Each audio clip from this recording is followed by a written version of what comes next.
दिनेश जी, थोड़ा अगर हम ध्यान अपना आकर्षित करें, जो हमारे कॉन्स्टिट्यूंट असेंबली जब संविधान की रचना हो रही थी और उस वक्त जो डिबेट चल रही थी, और उसमें एक मूलभूत सवाल हमेशा उठता रहा है कि जो हमारा सेकंड चैम्बर है यानी कि राज्यसभा, उसकी प्रासंगिकता क्या होनी चाहिए, जरूरत है कि नहीं है। उसको लेकर काफी लंबी सारी बहस चली, और जो एक मूलभूत ढांचागत जो बहस थी, क्या, जितना आपने अमेरिकी संसद की बात की, तो वहां पे जो, जैसे आपको ज्ञात हो, दर्शकों को भी ज्ञात होगा, जो जो सेनेट है वहां पे एक वो है, सीमा है कि हर एक राज्य अमेरिका का, चाहे कितना बड़ा कैलिफोर्निया क्यों ना हो, या छोटा सा डेलावेयर क्यों ना हो, हर राज्य के 2 ही नुमाइंदगी होंगे सेनेट में।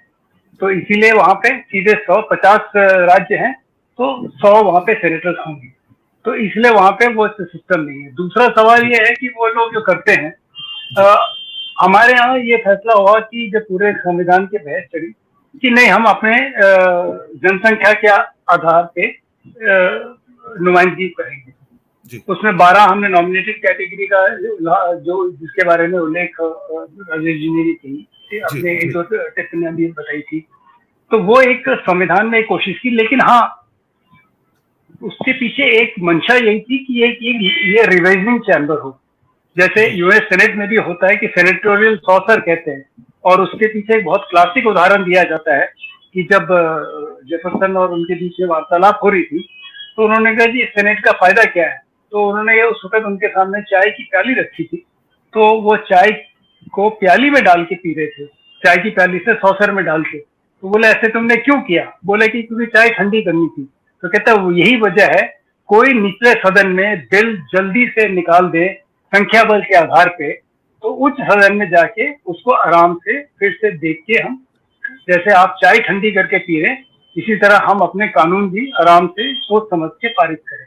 ऐसा एक, और वही है डेलिब्रेटिव चैम्बर, लेजिस्लेटिव चैम्बर, और उसके पीछे मंशा थी। ये तो एक मैंने आपको प्रासंगिकता या टिप्पणी। अब मेरा अपना मानना है कि चाहे कोई भी हो, इस वक्त जो हम, चाहे राज्यसभा में जो आप कह रहे हैं रिजर्वेशन है, या लोकसभा में स्तर में, हमारे यहाँ जो भी प्रतिनिधि आएगा इसी समाज से निकल के आएगा। जिस समाज में आप और मैं रह रहे हैं, तो बाहर से तो आएंगे नहीं। और जिस समाज में आप और मैं रह रहे हैं, जिस तरह की वार्ता, जिस तरह का वार्तालाप और जिस तरह का यहाँ पे माहौल है, इसी माहौल से तो लोग निकल के आएंगे।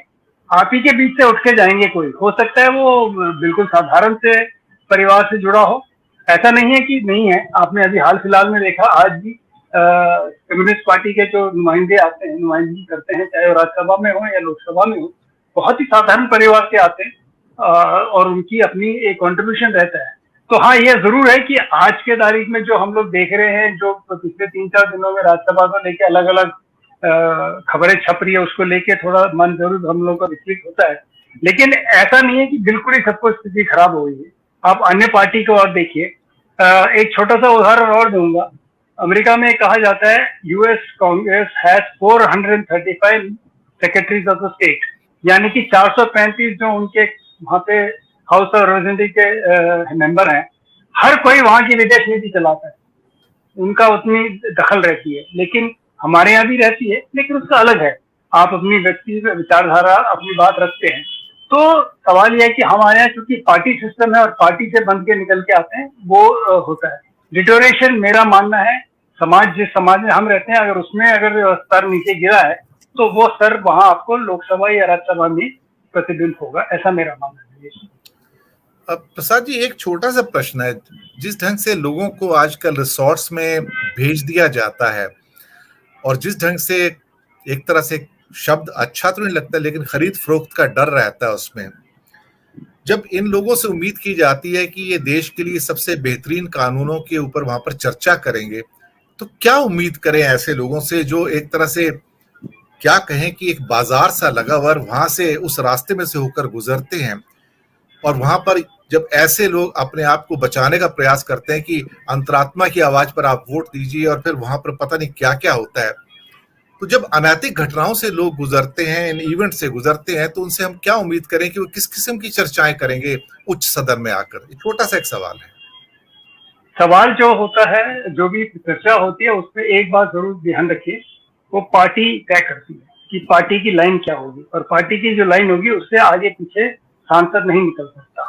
ठीक है, थोड़ी बहुत अपनी व्यक्तिगत अभिप्राय रखते हैं वो, लेकिन अमूमन वो अधिकतर वो तो पार्टी ने अगर फैसला कर दिया एक डिबेट में हमारा ये है, हम सपोर्ट में या इसके खिलाफ है या हम इसके विरुद्ध हैं, तो वो लाइन से तो सांसद जो बंधा हुआ है अपनी पार्टी के साथ वो नहीं हिल सकता। सवाल है निर्दलीय या अन्य दलों में उनकी अपनी जो सोच होगी, उनका जो विवेक होगा उस हिसाब से चलते हैं। रहा सवाल दूसरा, मेरा एक मानना है कि जो हमने 2003 में ये कानून बदले थे उसके पीछे दोष थे। एक तो हमने डोमिसाइल स्टेटस खत्म किया राज्यसभा का, क्योंकि उस वक्त तक कई सारे इश्यूज थे, आप सब जानते हैं कि अलग अलग राज्यों में आप रहते थे लेकिन आप किसी और राज्य की नुमाइंदगी करते थे, और एक आप अपना वहां जाके राशन कार्ड या कोई इस तरह का कोई दस्तावेज बनवा लेते ये दिखाने के लिए कि आप उस राज्य के बाशिंदे हैं। अब वो चीज को खत्म करने के लिए एक और जो बहुत उसी वक्त बहुत अहम है, और ये शायद भारतीय संसदीय प्रणाली में एकमात्र एक विचित्र डेवलपमेंट कहूंगा कि ओपन बैलेट है, और इसीलिए रखा गया जिस बैलेट का कहीं दुरुपयोग ना हो। जिस तरह के धन बल के बाद लोगों ने कहा कि धन बल का इस्तेमाल हो रहा है और इसको हम खत्म करें, तो 2003 में जो कानून में बदलाव किया गया था इसमें यह फैसला हुआ था कि चुनाव के वक्त जो भी वोटर होंगे, यानी कि असेंबली के जो सांसद मेंबरान, वो अपने पार्टी के मुख्य सचेतक या जो भी जिसके नुमाइंदगी पार्टी करेगी उनको अपना बैलेट दिखा के ही डब्बे में डालेंगे। यानी कि आप अपना वोट दिखा दिया, जो कि हम और कहीं नहीं होते। और ये दोनों प्रावधान चैलेंज हुए थे सुप्रीम कोर्ट में, लेकिन वो कानून ठीक ठहरा गया। तो करीब 20 साल होने को आए, 2003, आज हम 2022 में। तो वो जब प्रक्रिया हम खत्म करने की कोशिश कर रहे थे, हमारी संसद ने पूरी गहन विचार करके ये फैसला किया, तो वो शायद कहीं ना कहीं उसका जो वो मेरे ख्याल से जो प्रभाव होना था वो नहीं हो पाया।